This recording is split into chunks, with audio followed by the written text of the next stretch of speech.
Kaunietis Arvydas Vasiliauskas turi labai neįprastą pomėgį – karstytis ant dangoraižių, maskatuoti kojomis atsisėdus ant aukštų statinių krašto ir po to nuo jų skrieti žemyn.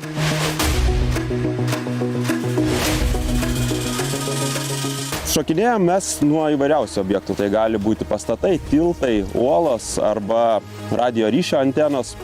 Tai per visą savo karjerą esu aplankęs daugiau kaip 25 skirtingas pasaulio šalis, kur padariau šuolius nuo tokių objektų. Arvydas – ekstremalaus parašiutizmo profesionalas. Žmogus, kuris keliauja po pasaulį tam, kad galėtų nerti žemyn nuo pačių aukščiausių pasaulio uolų. Skristi kaip koks žmogus paukštis ar supermenas.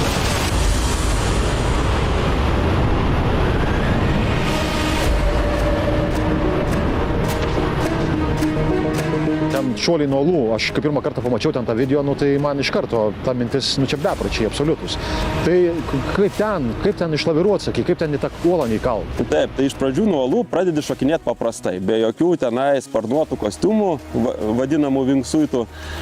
O tiesiog iššoki, kelios sekundės kritimo, įskleidi parašiutą, nusileidi. Paskui susirandi tokį, nusipirki kostiumą, kuris leidžia tau šiek tiek nutolti nuo tos uolos. Jau.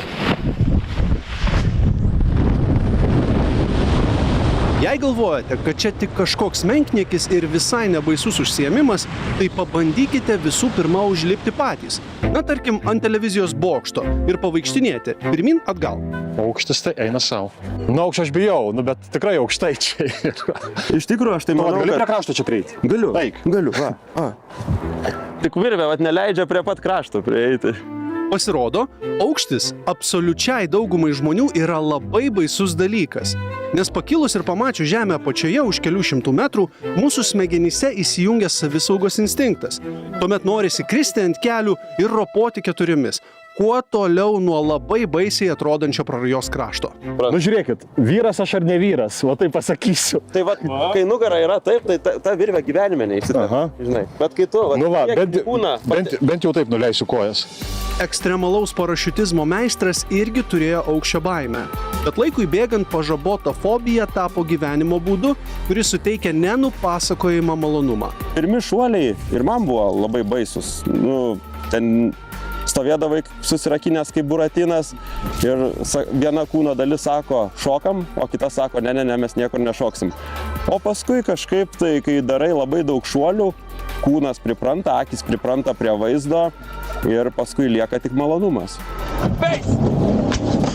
Šuolis nuo uolų pats pavojingiausias, nes lekiant 200 km/h greičiu, kiekviena menkutė klaidelė gali kainuoti gyvybę. Šuolis yra planuojamas iš anksto. Čia kaip lenktynininkas planuoja savo trasą iš anksto, taip mes planuojam savo visą skrydžio maršrutą.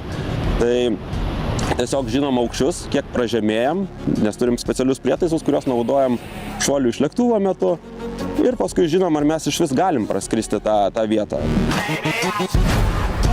Šokinėtojai nuo pastatų ir uolų neturi jokio atsarginio varianto. Tai reiškia, kad antro šanso neišsiskleidus skraidymo įrangai nebėra. Dėl įrangos kaltės praktiškai jokie incidentai neatsitinka. Jeigu jie atsitinka, tai jie yra tik dėl žmogiškosios klaidos.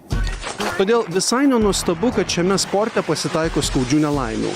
Bet tai nesulaiko Arvydo ir kitų entuziastų nuo noro skrosti sudėtingiausius pasaulyje uolų tarpeklius. Šiaip iš tikrųjų yra net specialus sąrašas padarytas žuvusiųjų šitame sporte. Tai virš 400 žmonių yra nuo 1980 metų suskaičiuota. Tai aš manau, žinant, kiek nedaug žmonių užsiema, tai yra pakankamai didelis skaičius. Netrukus Arvydo planuose kitas šuolis. Šuolis nuo Vilniaus televizijos bokšto. Čia mes esam 170 metrų aukštyje, tai, sakykime, nuo šito objekto būtų saugu kokias 3 sekundės prakritus skleisti. O atsarginiam skleidimui parašiuto yra laiko tada? Nuo šito pastato tikrai nėra. Nebėra? Ne. Žmogus yra unikali būtybė. Nuo neatmenamų laikų jam norėjosi užkariauti dangų, jo neaprėpiamas platybės ir kosmoso erdves. Skristi, kaip skrenda patys greičiausi mūsų planetos paukščiai ir įveikti žmogaus galimybėms pagal visus fizikos dėsnius neįveikiamas kliūtis.